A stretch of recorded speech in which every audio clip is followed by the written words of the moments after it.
ఒక Pakistani TV anchor video social మీడియాలో విపరీతంగా వైరల్ అవుతోంది.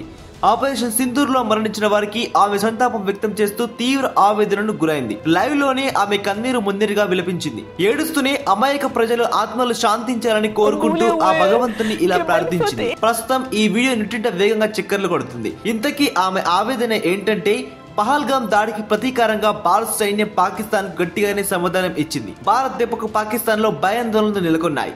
మంగళవారం రాత్రి 1:30 గంటల ప్రాంతంలో ఆపరేషన్ సింధూర్ పేరుతో భారత సైన్యం ఉగ్రముఖను మట్టుబెట్టింది. భారత ఆర్మీ విసిరిన పంజాకు దాదాపు 100 మందికి పైగా ఉగ్రవాదులు హతమయ్యారు. ఈ నేపథ్యంలోనే ఓ పాకిస్తానీ న్యూస్ యాంకర్ ఏడుస్తున్న వీడియో సోషల్ మీడియాలో వైరల్ అవుతోంది. ఆపరేషన్ సింధూర్ దాడిలో మరణించిన పాకిస్తానీ ప్రజల పట్ల ఆమె విచారం వ్యక్తం చేసింది. టీవీ షోలో లైవ్ లో ఉండగానే యాంకర్ వెక్కి వెక్కి ఏడుస్తూ ఇలా వేడుకుంది. అమాయకులను చంపేస్తున్నారు, దేవుడు నువ్వే కాపాడు అంటూ కన్నీరు పెట్టుకుంది.